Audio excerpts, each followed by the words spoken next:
मेरे इस ज्योतिषी चैनल पर सभी दर्शकों का स्वागत है। आज का विषय जो है वो पंचम भाव से संबंधित है। पंचम भाव हमारे चित्त का कारक है, हमारी सोच का कारक है, हमारी वो मानसिकता जिस पर किसी का बस नहीं चलता, या ये कहें कि वहाँ पर जो ग्रह है उस पर आपका बस नहीं चलता। अब यहाँ पर आप कुछ डायलॉग अपने जीवन में सुनते रहे आए होंगे कि इसके चित्त पर तो ये बात चढ़ गई है, इसके दिमाग पर तो इसका भूत सवार है। ये जो ऐसे शब्द हैं ये कहीं ना कहीं आपके उस आयाम को पंचम भाव से जोड़ते हैं। जैसे यदि किसी को प्रेम विवाह का भूत चढ़ गया है, यानी कि उसने जिससे प्रेम किया उसी की शादी के पीछे वो पड़ा हुआ है, यानी कि वो शादी उसी से करेगा, भले उसके लिए अपना घर द्वार अपने नाते रिश्तेदार छोड़ने पड़े। तो ये कहाँ जाएगा? पंचम भाव में। यदि किसी को जुआ लॉटरी सट्टे की आदत है तो ये भाव कौन सा है? पंचम भाव, यानी कि जहाँ पर आप अपने आप की नहीं सुनते हैं। एक सलमान खान का डायलॉग है कि जब मैं अपने पे आ गया या मैंने कोई कमिटमेंट कर लिया तो मैं अपने आप की भी नहीं सुनता। तो ये जो अपने आप की भी नहीं सुनना है वही भाव है पंचम भाव। पंचम भाव संतान का भी है। संतान के आगे आपकी कुछ भी नहीं चलती है। संतान के लिए आपको झुकना पड़ता है, आपको उसके लिए टूटना पड़ता है, कई बार अपने सम्मान को गंवाना पड़ता है। यानी संतान पर भी आपका कुछ बस नहीं चलता, यानी संतान के मामले में भी आप अपने आप की नहीं सुनते हैं। संतान गलत कर रही है, पैसे बर्बाद कर रही है, पढ़ाई नहीं कर रही है, आपको सब कुछ पता है, लेकिन आप फिर भी आंख बंद करके लाचार होकर उसके पीछे पड़े रहते हैं। पंचम भाव का जो दूसरा पहलू वो भी है कि ये आपका भविष्य है। संतान क्या है? संतान आपका भविष्य है। संतान ही वो है जो आपके नाम को अच्छा या बुरा बनाता है। यानी पंचम भाव वो भाव है जो आपके नाम को अमर भी कर सकता है और बदनाम भी कर सकता है। इसी तरह पंचम भाव मंत्रणा का है। मंत्रणा यानी कि जो आप किसी की सुनते हैं। परामर्श नवम भाव है, जहाँ से परामर्श दिया जाता है, लेकिन देने के अलावा क्या वो आपके भेजे में बात घुसती है? अगर वो घुसती है तो वो पंचम भाव है। अगर पंचम भाव में कोई ग्रह बैठा है जो नवम का नकारात्मक है, नवम का शत्रु है, नवम से उसके संबंध अच्छे नहीं हैं, तो निश्चित जान लिए कि आपके दिमाग में, आपके भेजे में वो बात घुसेगी नहीं। कोई कितना भी समझाए, आप घूम फिर के गोल गोल वहीं पहुंच जाएंगे। जैसे हम बात करें कि शनि और सूर्य की, शनि सूर्य का संबंध बंधन योग कहा जाता है। बंधन इसलिए कि आदमी अपने ही आप में बंधा हुआ है, अपने विचारों से बंधा हुआ है। तो यदि शनि पंचम में हो और सूर्य नवम में हो, या सूर्य पंचम में हो शनि नवम में हो, तो ऐसा आदमी अपने आगे किसी की नहीं सुनता है, क्योंकि शनि देव की सूर्य से नहीं पड़ती है और सूर्य की शनि से नहीं पड़ती है। ऐसे ही यदि बुध और गुरु नवम और पंचम में आ जाएं तो भी यहाँ पर कुछ ऐसी ही आपको कहानी मिलेगी, लेकिन बस फर्क यहाँ पड़ जाता है कि शनि सूर्य क्रूर ग्रह हैं, बुध और गुरु दोनों ही शुभ ग्रहों में गिने जाते हैं, तो इनका प्रभाव आपको कम दिखेगा। यानी इनसे होने वाले जो आपकी परेशानियां हैं वो थोड़ा कम होंगी, लेकिन होंगी जरूर। इसी तरह यदि राहु और गुरु बैठ जाएं नवम पंचम में तो भी यही समस्या है।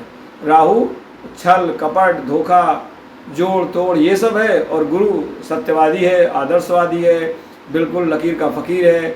वो अपने जो आइडियल हैं उनसे हिलेगा नहीं, जो सिद्धांत हैं जो उसने पढ़ रखा है, जो संस्कार हैं उससे वो हिलेगा नहीं। लेकिन राहु के लिए ये सब कोई मायने नहीं रखता, तो प्रॉब्लम यहाँ आएगी। और राहु धोखा भी है, यानी गुरु और राहु अगर बैठ जाएं आम यानी नवम और पंचम में, तो अगर कोई आपको सलाह दे रहा है तो आप उस पर जरूर गौर फरमाएं। अगर राहु नवम में है तो आप आदर्शों के प्रति चलते समय सतर्कता बरतें, और यदि इसका उल्टा राहु पंचम में है और गुरु नवम में है तो जो आपको मार्गदर्शक देने वाले हैं उनकी बात को कान लगा के सुनिए, क्योंकि जहाँ पर राहु होता है वहाँ पर गच्चा खाने के चांस बहुत ज़्यादा होते हैं। पहले तो हम बात करेंगे पंचम भाव जो कि मंत्र का भाव है। अब मंत्र आपको पता है कि जहाँ मंत्र की बात होती है तो मंत्र हमारे अंतरात्मा की आवाज़ है। यानी आपको किसी ने कोई मंत्र बता दिया एक उपाय के रूप में तो आप उसको कर लेंगे, लेकिन क्या वो मंत्र आपके मन में रखा है, आपके भेजे में चढ़ा है? अगर भेजे में चढ़ेगा तभी आप उस मंत्र के साथ जुड़े रहेंगे। लेकिन अगर ये मंत्र यानी जो मंत्र आपको बताया गया है उसका संबंध पंचम भाव से नहीं बन रहा है, तो आप मंत्र को कुछ दिनों के लिए हो सकता है दबाव में, लालच में कि मेरा कुछ फ़ायदा हो जाए, आप करेंगे और उसके बाद भूल जाएंगे। तो अब हम देखते हैं कि कौन सा मंत्र आपके चित्त पर चढ़ेगा, यानी जो आप स्वेच्छा से सीखना चाहेंगे।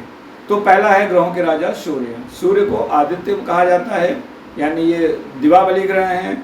ऐसे मंत्रों का पाठ जो प्रातः काल में होता है, सूर्य से संबंधित होता है, ऐसे मंत्रों को आप स्वेच्छा से पढ़ेंगे। आपके मन में कहीं ना कहीं वो मंत्र अगर आपने सुन रखे हैं वो आपके कानों में गूंजते रहेंगे। हो सकता है आप पढ़े नहीं, लेकिन वो कान में आपके गूंजते रहेंगे। दूसरा ग्रह आता है सूर्य के बाद चंद्रमा। चंद्रमा दो तरह से बिहेव करता है। यदि ये कृष्ण पक्ष का है तो तामसिक ग्रह माना जाता है, शुक्ल पक्ष का है तो सात्विक माना जाता है। वो भी पक्षों में भी तिथियों को लिया जाता है। चंद्रमा अस्थिरता का भी कारक है। ऐसे में कभी कभी क्या होगा कि आप जो मंत्र पढ़ेंगे वो आप बदलते भी रहेंगे। अन्यथा आपके मन में किसी माँ रूप की देवी का मंत्र रहेगा। हो सकता है आप माँ काली के उपासक हों। कैसे? यदि यहाँ पर मकर राशि और चंद्रमा है तो आपको माँ काली का मंत्र अच्छा लगेगा। यदि यहाँ पर मंगल की राशि है और शनि है तो आपको उग्र रूप जो होते हैं देवियों के वो अच्छे लगेंगे। माँ के जो उग्र रूप हैं, माँ तारा हो गई, माँ बंगलामुखी हो गई। अब यहाँ पर अगर चंद्रमा के बाद हम बात करें मंगल की, तो मंगल ग्रह हमें मालूम है कि हनुमान जी को, रुद्र को निरूपित करता है। तो आपको हनुमान के जो मंत्र हैं या हनुमान से संबंधित जो आपके चौपाई हैं, पाठ हैं, वो आपको अच्छे लगेंगे, स्वतः से अच्छे लगेंगे। आपको इसके लिए किसी दबाव की जरूरत नहीं है। किसी ने एक बार आपको बोला कि भाई आप हनुमान जी का पाठ क्यों नहीं करते हैं, आप एक बार चालू हो गए तो फिर आप बंद नहीं करेंगे, आपके मन में वो गूंजता रहेगा। इसी तरह अगर यहाँ पर मान लिया मंगल के बाद बुध आते हैं, बुध को कृष्णावतार से और श्री राम अवतार से जोड़ा गया है। तो अगर यहाँ पर बुध ग्रह हैं तो आपको राम या कृष्ण के कोई ना कोई मंत्र अच्छे लगेंगे। आप हो सकता है कृष्ण के उपासक हो, राम के उपासक हो, स्वैच्छिक उपासक। ध्यान रहे पंचम भाव का मतलब है यहाँ आपको किसी को एक बार खाली हो सकता है पुष्प की जरूरत पड़े या हो सकता है पुष्प की भी जरूरत ना पड़े, वो आपके चित्त पे चढ़ जाएगा। अब यहाँ पर अगर बुध से आगे हम जाएं तो गुरुदेव बृहस्पति हैं। तो बृहस्पति शिव जी के कारक हैं, यानी कि आपको शिव के मंत्र बड़े अच्छे से याद होंगे। अब यहाँ पर शिव जी का कौन सा मंत्र? अब मान लीजिए यहाँ पर मंगल की राशि आ गई तो मंगल उग्रता है, क्रूरता है। तो शिव के जो उग्र रूप हैं के मंत्र आपको बड़े आसानी से याद हो जाएंगे, कंठस्थ हो जाएंगे। वही मंत्र जितने टेढ़े मेढ़े होते हैं कि आपको बोलने में ना को चने चबाने पड़े, लेकिन अगर यहाँ मंगल की राशि वो मंत्र बड़ी आसानी से याद हो जाएंगे। अगर मंगल की राशि में शनि है तो माँ काली के वो मंत्र जो कि उग्र साधना के लिए यूज होते हैं वो भी बड़ी आसानी से आपको याद हो जाएंगे। वही किसी और देवी देवता का मंत्र बोले जो उससे थोड़ा सरल होगा, टेढ़ा मेढ़ा नहीं होगा, उसको आपको याद करने में आप रोज पढ़ेंगे, 10 बार पढ़ेंगे फिर भूल जाएंगे।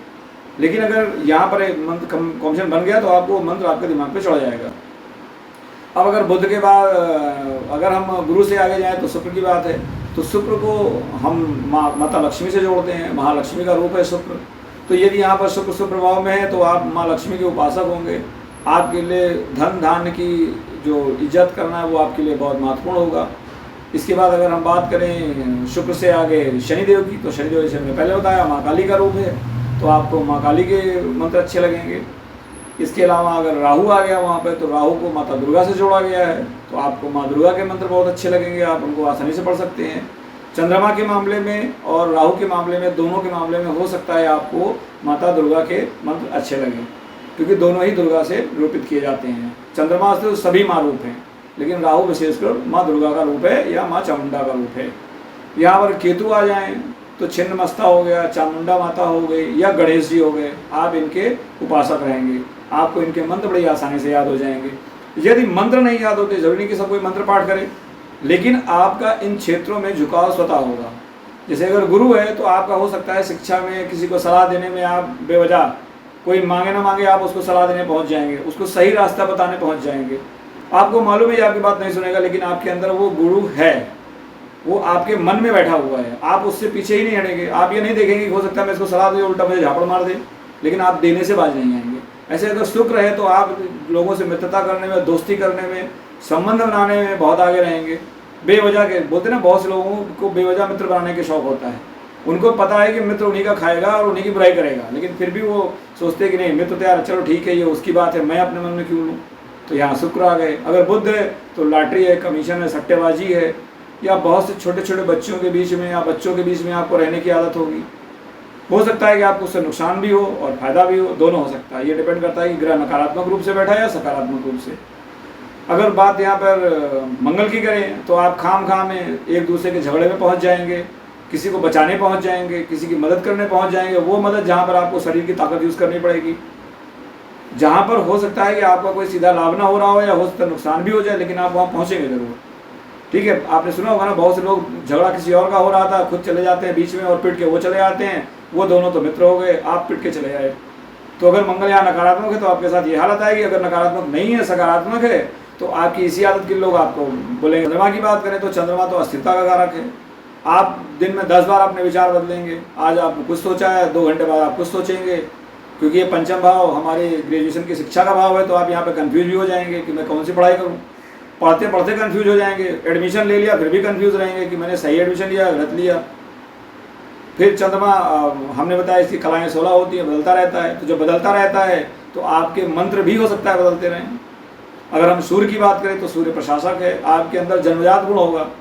मान लिया आप किसी इवेंट में गए हैं, आपके घर में कोई फंक्शन है, आपको कोई घास नहीं डाल रहा है, लेकिन आप कूद कूद के चलो ये भी कर लो वो भी कर लो, देखो वहाँ गड़बड़ हो रहा है वहाँ गड़बड़ हो रहा है, आप हर जगह पहुँचे रहेंगे। हो सकता है सूर्य नीति का कारक है।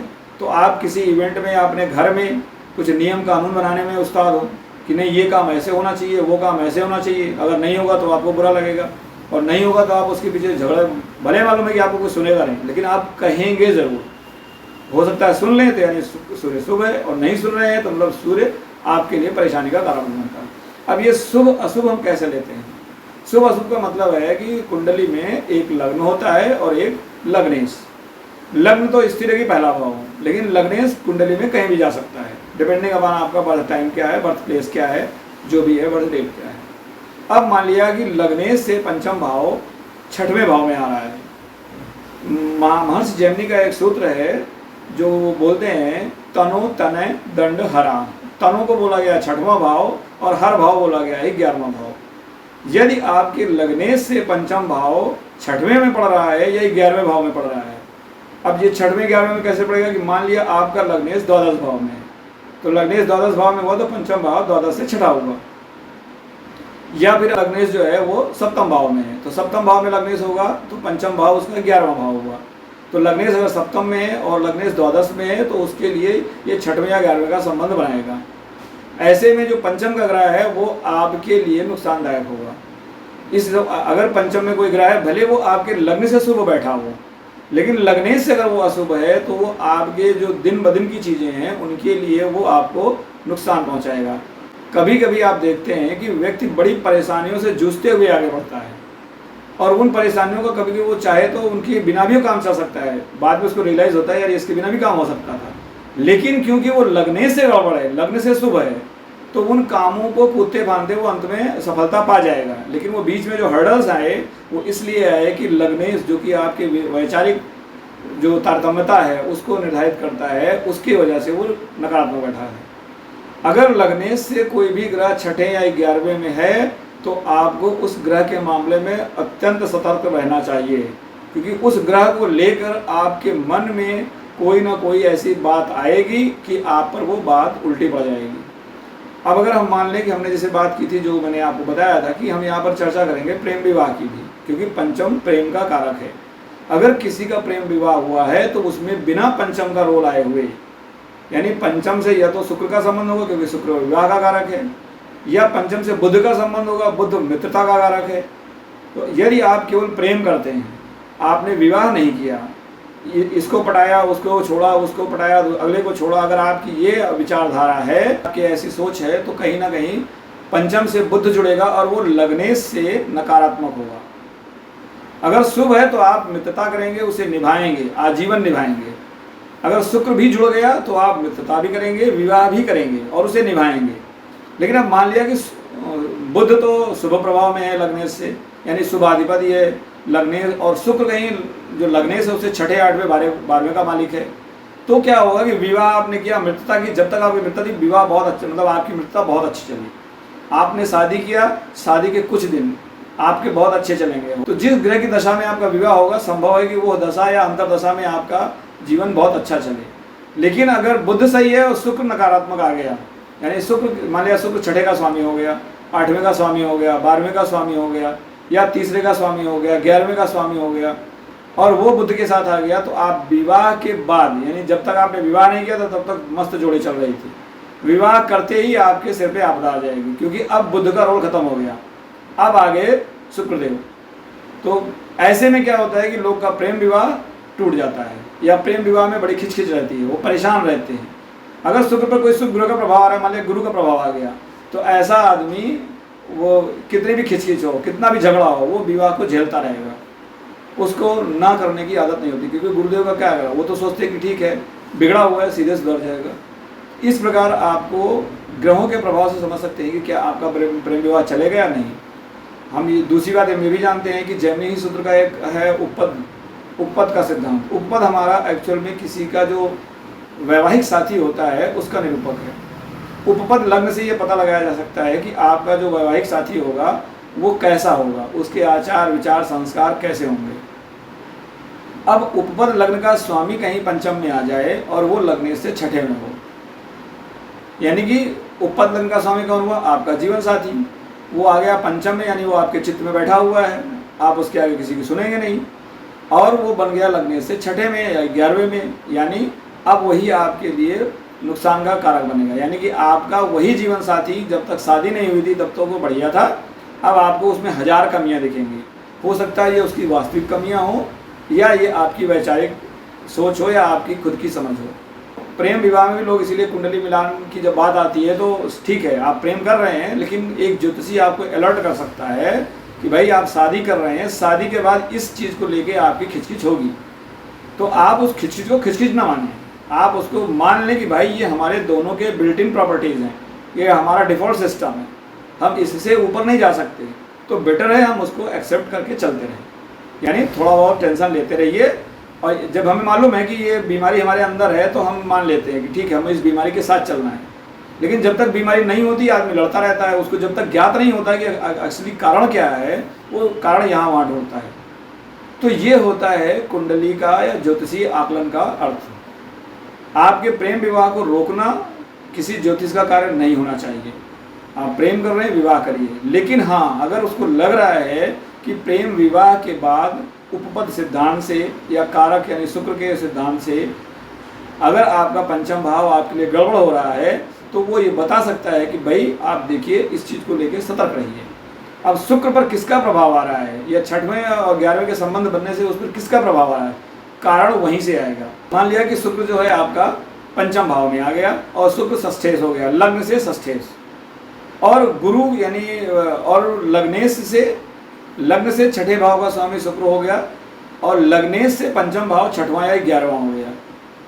तो ऐसे केस में क्या होगा कि आपके जो खुद के, क्योंकि छठवां हो गया है, हमारी वो शत्रु हैं जो हमारे अंदर छुपे हुए हैं, तो जो आपके सबको माफ़ करने की आदत है ना, वही आपके लिए समस्या बनेगी। यानी आपको अपनी बात को कहना पड़ेगा, क्योंकि शुक्र का छठे से संबंध मतलब आजाद शत्रु हो, ऐसे आदमी को कोई दुश्मन नहीं होता है। ऊपर मंगल का संबंध बन गया तो आपके जीवन साथी का क्रोध, उसकी आक्रामकता या उसका शारीरिक भूख वो आपके लिए बाधा बनेगी। तो अगर आपने कुंडली दिखवा रखी है या आप अपनी कुंडली जानते हैं, या हो सकता है विवाह के पहले भी आपको ये लक्षण अपने साथी में दिख जाएंगे, तो अगर ये दिख रहे हैं तो आप समझ, और आपकी कुंडली में गड़बड़ है मामला, यानी छठवें का संबंध बन रहा है, 11वें का संबंध बन रहा है, तो आप ये मान के चलिए कि विवाह के बाद ये एक आपके लिए पेंच फंसेगा। तो क्या आप उसके लिए मानसिक रूप से तैयार हैं? अगर नहीं तैयार हैं तो समय रहते आप पीछे हट जाइए। इस प्रकार पंचम भाव से आप अपने जीवन में आने वाली उन परेशानियों का जिन पर आप खुद भी काम नहीं करना चाहते, यानी जिस चीज़ के खिलाफ आपका मन नहीं जा सकता, वह है पंचम भाव। तो क्या आपके चित्त पर कोई चढ़ गया है, कोई क्षेत्र चढ़ गया है, कोई आदत चढ़ गई है, आपके चित्त पर बैठा हुआ है, जो चित्त में घुसा हुआ है, उसको आप पंचवें से पहचान सकते हैं।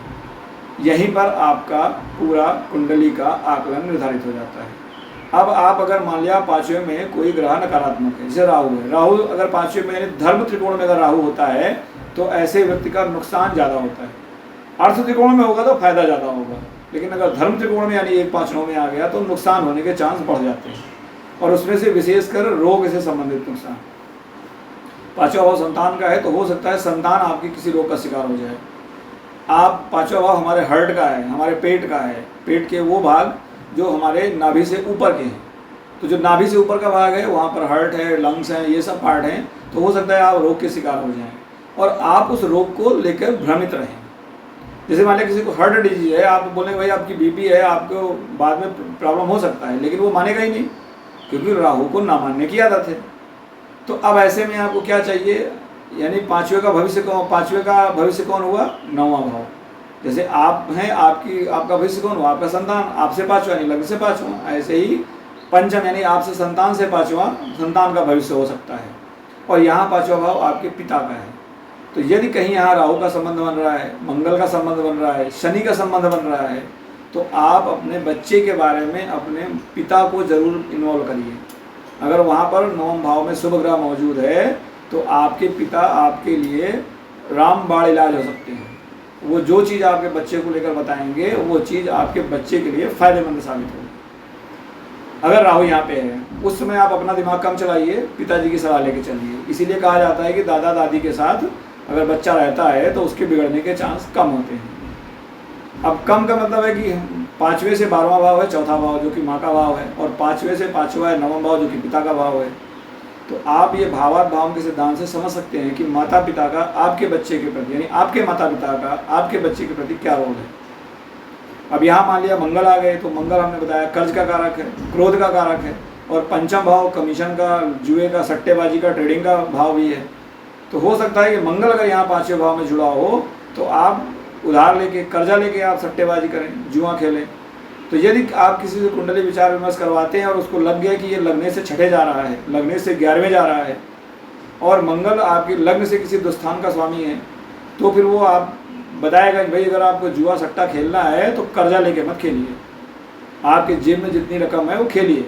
लुट गई तो कम से कम आप अपने तक ही सीमित रहेंगे, नहीं आपके बच्चे आपकी पीढ़ियाँ भुगतेंगे, क्योंकि वो जो आपने उनके लिए बनाया है वो दांव पे लग जाएगा। अब जैसे यहाँ पे गुरु आ गया तो गुरु आदर्शवादिता का कारण है, गुरु आपके संस्कार का कारक है, गुरु आपके परामर्श का कारक है। जैसे मैं पहले बताया कि आप बेवजह सलाह देने पहुंच जाएंगे। अब कहीं गुरु आपके 6, 8, 12 का स्वामी हो और वो लगने से भी छठे यानी पंचम भाव में आ जाए, लग्न से छठे का स्वामी और लगने से छठे भाव में, तो क्या होगा कि आपको गुरु के जो ये क्षेत्र हैं, जैसे हो सकता है आप पढ़ाने के कारक लोग परामर्श देते हैं, पता लगा आपने किसी को कंसल्ट किया और ऐसे आदमी को कंसल्ट किया कि उसने बाद में आपका ही गला पकड़ लिया कि भाई तू नहीं बताया था, अब तो तू ही भरेगा इसका नुकसान। तो ऐसे जगह पे आप सलाह देने से बचिए, जब तक कोई मांगे ना सलाह मत दीजिए। अब मान लिया यहाँ पे सूर्य आ गया, तो मैंने बताया सूर्य प्रशासन का कारण है। तो जहाँ आप जा रहे हैं तो वहाँ पर बेवजह अपनी टांग मत अड़ाइए, चुपचाप बैठे रहिए। कहा जाता है ना कि अफसर की गाड़ी और अफसर की पछाड़ी नहीं करनी चाहिए। अगर 5वें में सूर्य आ गया तो ऐसे व्यक्ति अफसर के आगे पीछे चलते हैं, वो सोचते हैं कि अफसर तो मेरा कहना मानेगा ही मानेगा। और कहीं यही सूर्य लगने से छठे पहुंच गया, या यही सूर्य आपके लग्न से 6, 8, 12 का स्वामी हो गया, तो यही जो आपकी सोच है कि मेरा बॉस तो मेरा सुनेगा, वही आपके पे लात पड़ेगी। एंड टाइम पर बास आपको दूध की मक्खी का निकाल के फेंक देगा। बाद में पता लगा कि वो तो जेल में है और दूसरा सीढ़ियाँ चढ़ता हुआ कहीं से कहीं पहुँच गया। तो इस प्रकार 5वें भाव में, क्योंकि 5वें भाव में मैं बार बार बोल रहा हूँ कि 5वें भाव में जो ग्रह है उसके आगे आप किसी की नहीं सुनते, अपने आप की भी नहीं सुनते। तो इस तरह 5वें भाव को आप समझिए, वहाँ पे जो ग्रह है उसको समझिए और उनसे संबंधित जो मंत्र हैं। अगर वो ग्रह परेशान कर रहा है, आपको लग रहा है कि मुझे इस ग्रह के कारणों से ये दिक्कत आ रही है, तो आप उसके प्रत्यारी देवता की आराधना करिए। अगर वो आपके लिए फायदा साबित हो सकता है, आपके ग्रह का शुभ भाव का स्वामी है, लगने से भी शुभ प्रभाव में है, तो आप उसके आदि देवता की आराधना करिए। अब जो मंत्र होते हैं, मैं कई बार कह चुका हूँ कि मंत्र को आपको हर किसी से नहीं लेना चाहिए। मंत्र के लिए एक साधना की ज़रूरत होती है, मंत्र एक बहुत दीर्घकालिक साधना की बात है। तो मंत्र आप किसी सक्षम व्यक्ति से लें जिसने उसकी साधना की हो, जिसने उसकी पूरी प्रक्रिया अपनाई हो, तो वो मंत्र आपके लिए जीवन में लाभदायक हो सकता है। क्योंकि पंचम भाव आपका वो भाव है जो आपके नाम को सदियों तक अमर रखता है। तो इस प्रकार पंचम भाव मंत्र, मंत्रणा, संतान, प्रेम, इन सब के सामंजस्य को लेकर चलता है और आप अपने जीवन के सामंजस्य को यहाँ से समझ सकते हैं। आपको ये बात समझ में आ रही होगी तो आप इसको अपने कुंडली में देखिए, अपने जीवन में देखिए। नई कुंडली जानते हैं, अपने आसपास जो हो रहा है उस घटनाओं से समझने की कोशिश करिए। जो कारकत्व मैंने बताए हैं उनसे उसको मिलाने की कोशिश करिए कि क्या ये आपके लिए फ़ायदे की बात है या नुकसान की बात है। आप इस प्रकार अपने जीवन को संतुलित और सही ढंग से ले जा सकते हैं और आपके चित्त पर कोई गलत बात नहीं चढ़ेगी। आशा है आपको विषय समझ में आया होगा। अगर समझ में आया है तो मेरे चैनल पर बने रहिए और इस विषय को, इस वीडियो को लाइक, सब्सक्राइब और शेयर करिए। मेरा चैनल भी सब्सक्राइब करिए जिससे कि आपको ऐसे वीडियोस आपको जब भी आएँ आप उसको देखते रहें। मैं इसके पहले भी 2-3 वीडियो में मंत्रों की चर्चा कर चुका हूँ। पंचम भाव से संबंधित जो हमारे करियर होते हैं उनको कैसे सेलेक्ट करते हैं उस पर भी मैंने वीडियो बनाए हैं, आप उन्हें भी दे सकते हैं। आप सबका मेरे चैनल पर बने रहने के लिए धन्यवाद। आपका दिन शुभ हो। ओम गुरुवे नमः।